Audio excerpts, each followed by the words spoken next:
Welcome to the In My Opinion Show with host Ronald Barrington Robinson and friends. Seen on the internet via YouTube, enter in capital letters RBRIMO to watch our exciting programming. Subscriptions are free. The In My Opinion Show is seen on Flint, Michigan Comcast Cable Television Channel 17 every Saturday at 6 p.m. and every Wednesday at 8:30 p.m. The In My Opinion Show is also seen on Detroit, Michigan Comcast Cable Television Channel 68 every Sunday at 9 p.m. We want to welcome our worldwide viewers. We hope that you will enjoy our programs that are newsworthy, educational, political, and entertaining. If you would like to be a guest on this exciting program or have different opinions on our subject matter, please email our producers at inmyopinionrbr@att.net. I want to welcome our worldwide viewers and my very talented co-host, Mr. Henry Hatter. Thank you, Ron. Thank you. Miss Denise Smith-Allen. How you doing, Ron? Great. Let's talk about the war on poverty. The war on poverty has not been achieved. Why? 50 million plus Americans go hungry each day. 1 out of 6 children go hungry every day.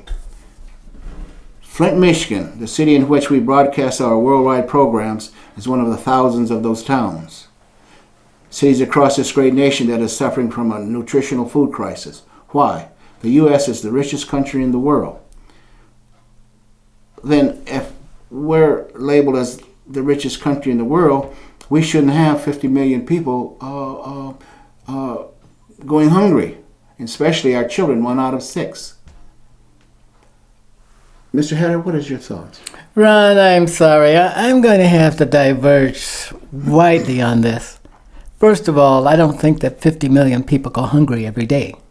I have seen no dead bodies anywhere. I've heard of no dead bodies anywhere. When I go into the schools, I see thousands of pounds of food that's wasted each day. And that's our most vulnerable population, are the kids who are in school districts. When we triage this, then the older people have to be number 2. And 3 would be those who are handicapped or without other types of body functioning activities that support their daily lifestyles. But I just think that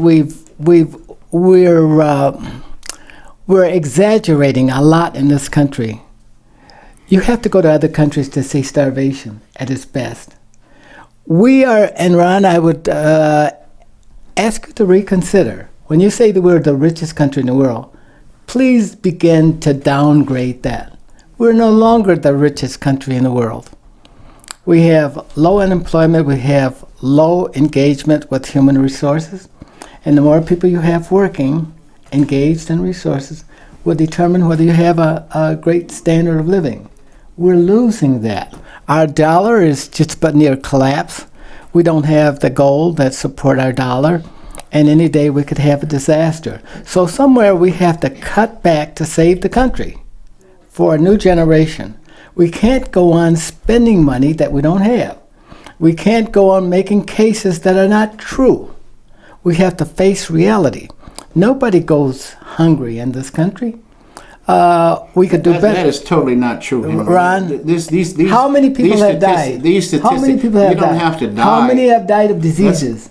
I'm talking about hunger. Malnutrition. I'm talking about hunger, okay? And how do you gauge that?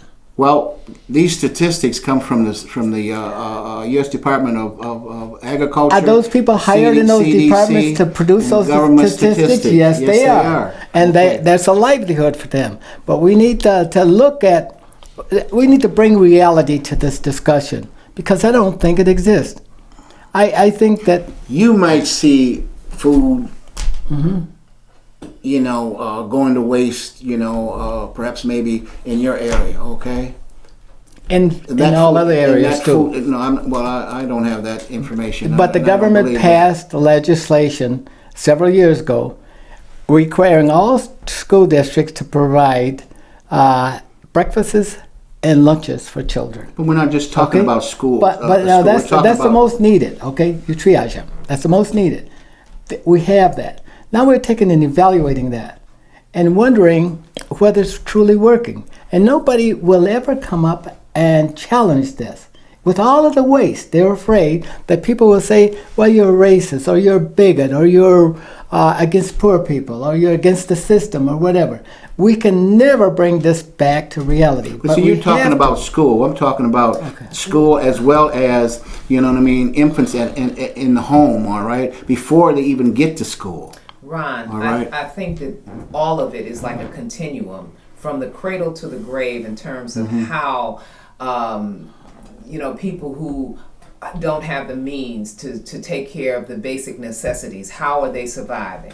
Okay, so we were talking earlier, and then I mentioned to you, as far as I'm concerned, this whole idea of the war on poverty, that is a notion that comes to mind from the 60s and 70s. That to me does not have the same meaning as it should have right now, because we have, in this area alone, you have to think about the stores that have closed up in Flint. We have a food desert right now because we don't have the economic wherewithal to how to retain supermarkets in the area.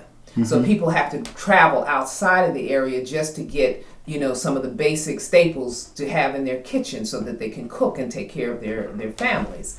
So it goes beyond that. You're talking about kids going to school. You're talking about mothers who are on special programs so that they can get milk for their children and cereal and things of that nature. This state has been impacted.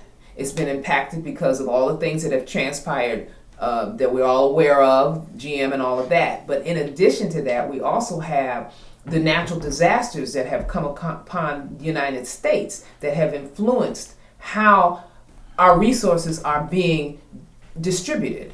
Every day, we look at the newspaper, watch TV, and we've got something going on in one part of the country that definitely is going to affect us economically on another plane, okay? And especially when you're talking about produce, food, your basic things that are needed for the survival, not to mention the jobs that are being lost. So everything is relative. So the war on poverty, to me, is a misnomer. I don't like that term. We have the haves and the have-nots in this country. Sure. And we're having more of a disparate group of people now because of our economic environment, and that's just period. Can I just comment on that? Sure. Because I think Denise has a point here. Now, as we've talked about for a number of years here, what's going on in the United States, and many people are blind to this. They pretend they don't see it. Our population is steadily rising. Resources are declining. Jobs have left the country. It's left a big, as Denise says, a desert someplace. Resources.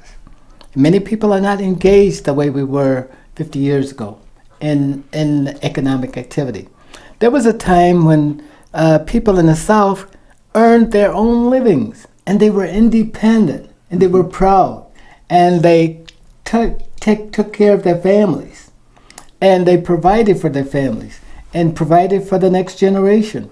Through the transfer of land and stuff like that. That is gone now because we've had so many government programs that has taken away our will to be independent and to be resourceful enough to fend for ourselves. We need to go back to that because as our population continues to increase and we move new people in that become Americans, they will not tender this process of protecting certain segments of the population. They will consume them. We need to prepare our kids for survival in the future. But how do we do that? Well, we need to let them know that, first of all, you got to discontinue waste. How many times have you gone into a restaurant or into a smorgasbord shop? They don't call them smorgasbords anymore. All you can eat. All you can eat. My favorite. Hey, and look at what people put on their plates and look what they leave. Yeah. Take a look at that. And the stuff that we throw away in one dining room setting can lasts perhaps a week for a small village in Africa or in some other parts of the world where food India. is scarce. It's Flint. India. And we look at it in this country. We blindside this and we say, well, we got poor people in the country, but look at what we're wasting. And not only wasting, but as I think, Henry, you did allude to this, people don't understand what poor is. The poorest person in this country is still better off than a lot of the population in other segments of the world. And we can't even wrap our heads around that because we haven't seen it, so it doesn't make sense to us. You don't see it on the news, so you don't even realize, how some people are trying to manage off of $244 a year, not a month, not a week, but a year. We can't wrap our heads around that kind of thing. So, you're talking about what's going on in this country, but I know that there is a lot of waste, and a lot of people are not used to looking at viable options. Like, okay, create a job. Well, how do I do that? Well, there's ways you can do that, but you have to learn. You have to be willing to take on that responsibility of learning how to develop something, So that takes time, true that. But in the meantime, you have to eat, So if you're going to rely on government programs, do not let that become a way of life. Let that be for the shortest duration that it can possibly be. In the meantime, you educate yourself or you go and get some kind of trade. You learn how to take care of yourself. Because other groups that are coming into the country, they come in with that mindset, okay? And so economically, there are people that are going to be much more advanced than other groups in this country that have been here for a while simply because the mindset has to change. The mindset has to change. So again, like I said, we're dealing with an old paradigm, war on poverty. It's an old paradigm. And Ron, I do think, as Denise thinks, that Black Americans, and they very seldomly segment out the people in the United States, very seldomly. But this time I'm going to talk about Black Americans. Okay. Black Americans, because they're so immersed in these issues dealing with poverty and racism and drugism and all of that stuff, we can become the change agent in this country with a loud voice. Because if we can arise out of these ashes, as you often talk about, Denise, we can inspire the country to become a better country, become a country that will sustain itself for another several generations. But only Black Americans can do that, because everybody else is wondering whether they're going to do more damage to Black Americans or hurt their feelings or whatever by taking away from them. We have to be the inspiration agent to point out that there's lots of waste, to point out that we don't necessarily need drugs.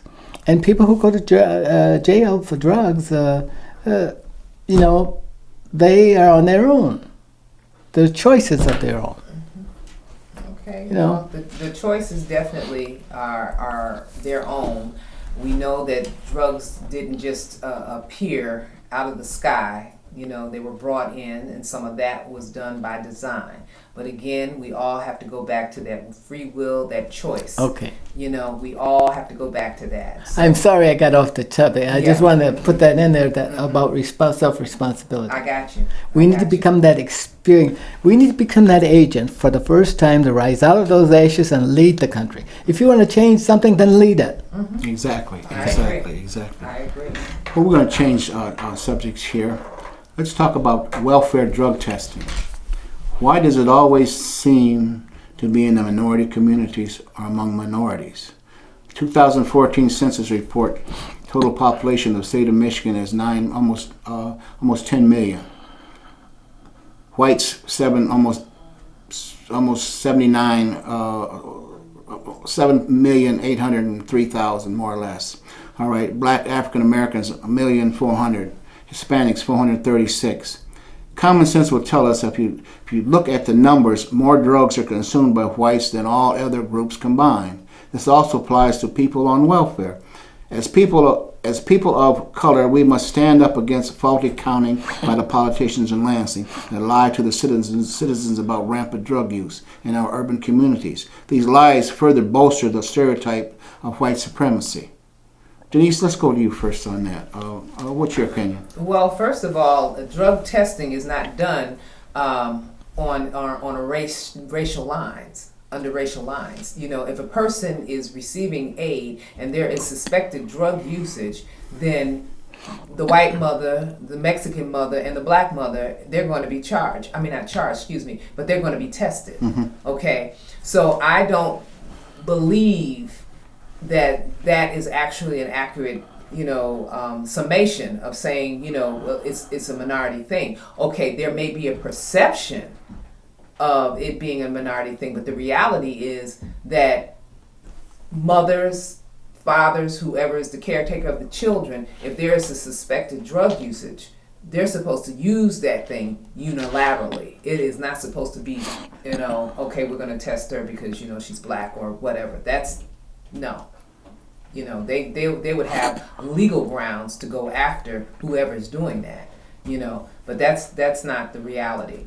Well, I differ with you on that because I've seen it firsthand. I mean, not necessarily. When I was working, all right, they would drug test the minority officers, okay, and the white officers, no drug tests, all right. So I can't see that it's it's any different in any other agencies, all right. Especially if you've got somebody that's in charge that can say, well, you're next, drug test, or I don't like this person, okay, you drug test, all right. It's not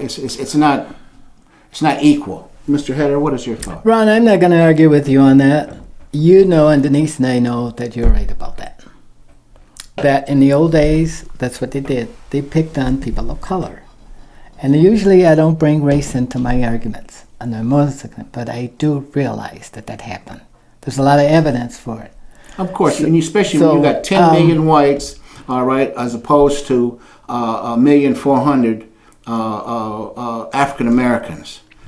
But the sheer numbers alone will tell you who's doing the drugs. Yeah. But yet law enforcement always wants to say it's in a urban communities. All right. No, the drugs is out there in the suburbs, out there in the country. Okay. Oh, where I live. Well, not necessarily. In the rural areas, there's drugs. In the urban areas, there's drugs. There's drugs. Okay. But my question, because we're still talking about welfare testing, and if welfare testing is being done the way it is designed to do, if a person is suspected of drug usage, because we're not talking about officers inside working in prison, we're talking about people who are receiving aid. Okay. And a lot of those same individuals, if they may be receiving aid, they may also have some issues with child welfare agents, which is part of that conglomerate. Those individuals are going to be required at some point to be drug tested. And they're not going to single out minority. They're not going to do that. They have to test all. They have to. Well, they're supposed to.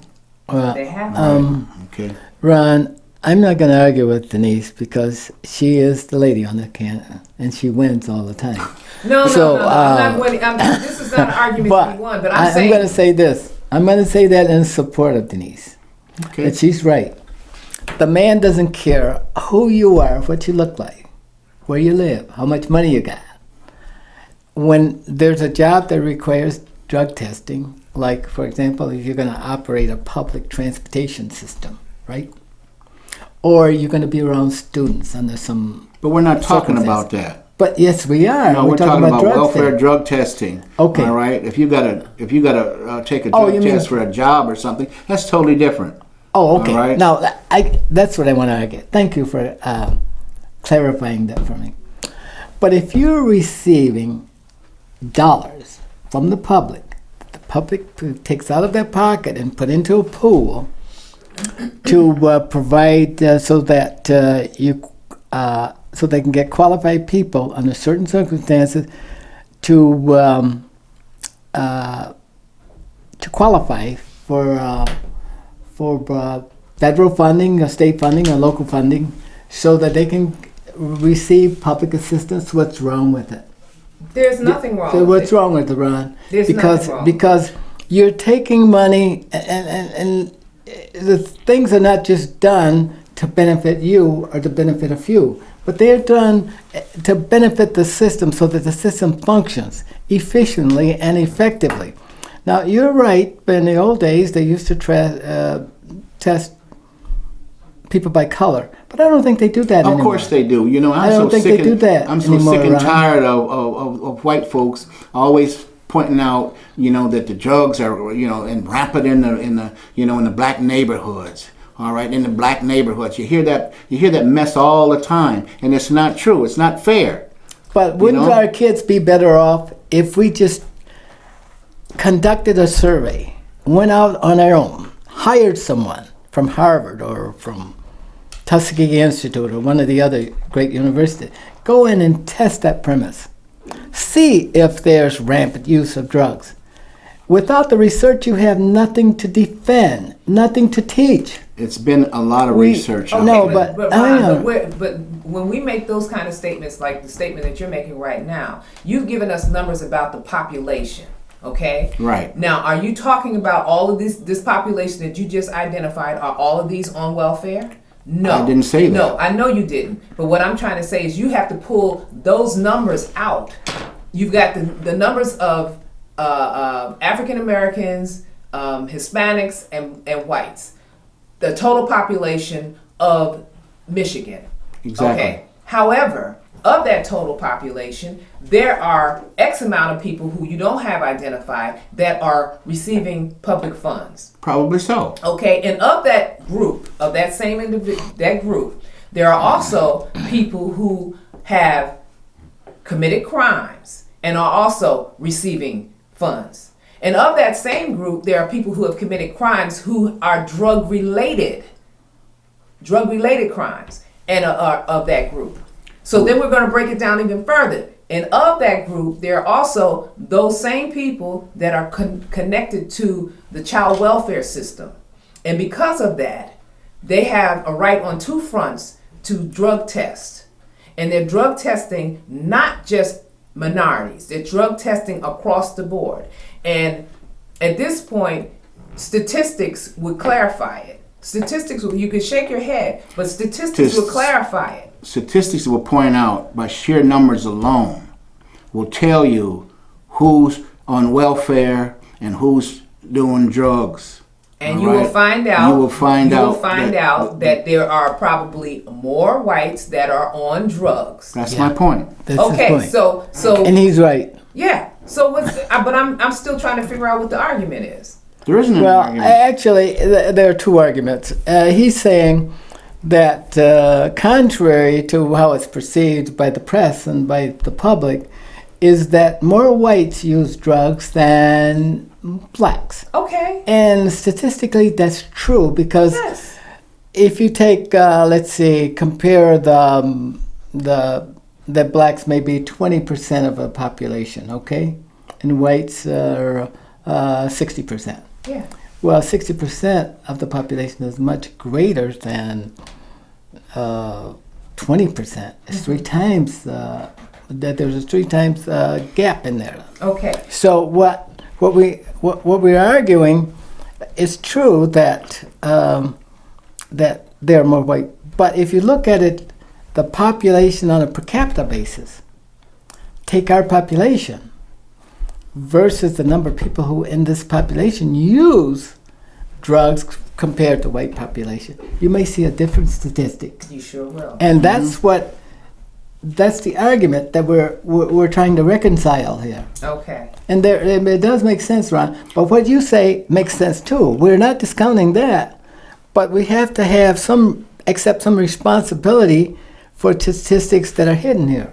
Well, all I'm asking for is a fair portrayal, you know what I mean, of the actual usage. Okay. All right, but we don't get that. You're not going All to right. get that through the media. You're not No, going to get you're that. not. So Or what- Lansing. But what we have to do again is be vigilant in our and recognizing that there's data out there, and all Mm-hmm. you have to do is access the data to find out about who's doing what. Absolutely. And you can get that. And you can get that, and then you would have more credence to your argument, and then you would be able to spell it out that we already know, and it's common sense really, that because based on the numbers, who's doing the drugs. Let's ask the government to provide a contract to Howard University or to one of the other major American colleges to study this issue.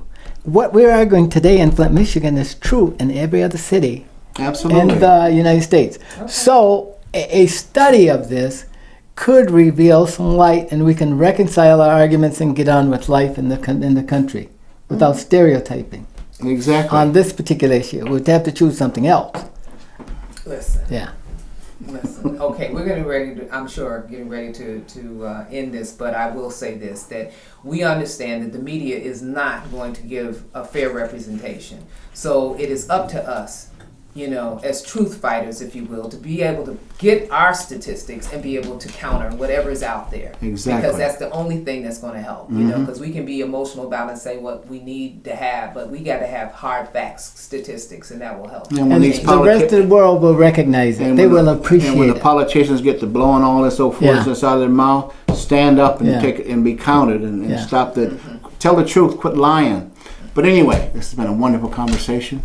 I want to thank our millions of viewers worldwide, our talented technical crew, and my very learned co-host. This is Ronald Barry Robinson and friends saying, until next time, stay focused.